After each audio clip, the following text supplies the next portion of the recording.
Les gars, on pourrait avoir la fumée Rafinha, Lamine Yamal, Marcus Rashford plutôt que prévu. C'était l'équipe gagnante d'hier soir. Sachant que Marcus Rashford pour Flick serait une réelle option en tant que numéro 9. Flick voit désormais Rashford comme une véritable option pour le poste de numéro 9. Il a pris sa décision après les matchs amicaux et de nombreuses séances d'entraînement. Et ce qu'il faut aussi prendre en compte, c'est que Robert Lewandowski est tout simplement blessé. Reste à voir quand il pourra revenir. J'espère qu'il reviendra le plus vite possible. Qu'on commence pas la Liga avec des handicaps, les gars, et de la surcharge sur certains joueurs car on pourra pas les reposer, s'il vous plaît.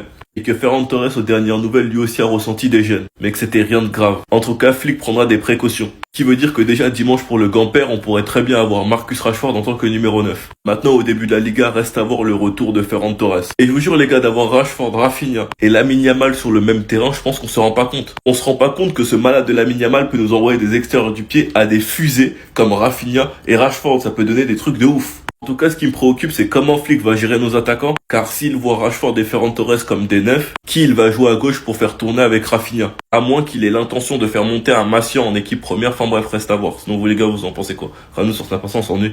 Si ça ne suffisait pas pour enchaîner les mauvaises nouvelles, le Barça, Flick et plein d'autres ont été sanctionnés. Certains débiles et illettrés ne savent pas lire vont penser que Lamine Yamal et Lewandowski sont dopés. De toute façon, les Madrilènes, je pense que cette célébration, vous la connaissez très bien. Rafinha vous a répondu comme ça avec votre fameuse théorie farfelue de votre soi-disant ancien médecin qui nous a expliqué que Rafinha et certains joueurs du Barça étaient dopés suite à leur bandage pour cacher les piqûres ou je ne sais quoi. Enfin bref. Bah là, maintenant, le journal Marca, un journal madrilène, a décidé de nous faire un putaclic de malade en mettant ça en première page pour attirer tout le monde, alors qu'à l'intérieur, il parle de plein de trucs différents. Alors pour ce qui intéresse tout le monde, les soi-disant dopés Lamine Yamal et Lewandowski, l'UEFA a infligé 3 amendes au Barça aujourd'hui. Une pour Lamine et Lewandowski arrivant quelques minutes en retard à un contrôle antidopage. Donc c'est pas qu'ils sont dopés, c'est qu'ils sont arrivés en retard à leur contrôle antidopage, bande d'illettrés.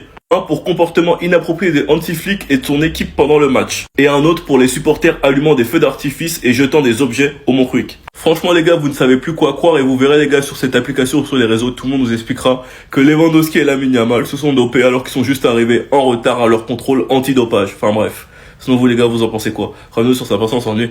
Donc depuis la dernière fois qu'ils ont chanté Athletic Win, eh ben ils ont plus perdu que gagné. Et j'ai qu'une hâte, c'est que cette foutue Liga commence. Moi les gars, vous avez pas idée à quel point on m'a pressé concernant Nico Williams. Eh ben il sait pas comment moi aussi je vais le presser. Jusqu'à les gars, son frère, il est allé inventer que tout est faux. Que le gars il voulait prolonger depuis, que tout est inventé, que Fabrizio Romano c'est un menteur. Que c'est le Barça qui a mis pression sur Nico Williams alors que c'est faux. Et moi, ce que je n'ai pas aimé avec l'acte de Nico Williams, c'est qu'à cause de lui, on nous a pointé du doigt. À cause de lui, on s'est moqué de nous. Et à cause de lui et de la clim, ça a nourri beaucoup de préjugés qui sont totalement faux. Et là où on gagnera et on prouvera qu'on avait raison depuis le départ, c'est que ces 3 recrues, nos 3 recrues, seront enregistrées. Que ça prenne du temps, les gars, c'est normal, la Liga est le championnat le plus strict. À une semaine du début de la Liga, 50 des 104 recrues signées par les différents clubs du championnat ont été enregistrées. 50 sur 104. Vous vous rendez pas compte les gars à quel point Tebas il tue ce championnat? Et il y a beaucoup moins d'équité que dans les autres championnats. Quand tu regardes la première ligue, les gars, c'est pas la même chose. Sans même parler de l'arbitrage du championnat, mais là on rentre dans un autre débat. En tout cas, la hate-watch envers toi, Nico Williams, sera délicieuse. Comme quoi dans la vie, il ne faut pas toujours écouter son grand frère, car c'est pas tout le monde qui vous veut du bien. Enfin bref, sinon vous les gars, vous en pensez quoi? Ramenez sur 5%, on s'ennuie.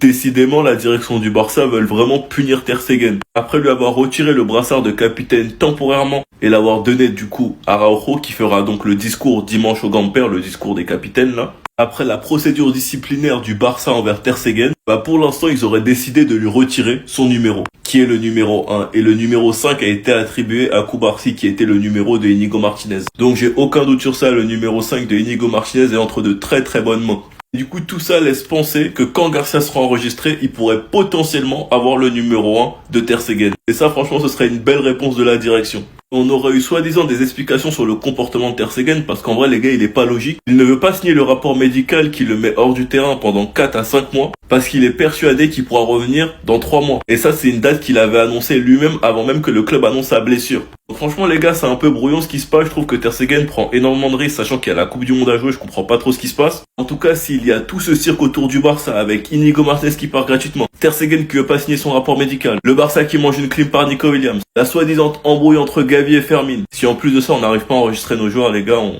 on sera encore une fois la risée de l'Europe. Enfin bref, sinon vous les gars, vous en pensez quoi? Ramenez sur 5%, on s'ennuie.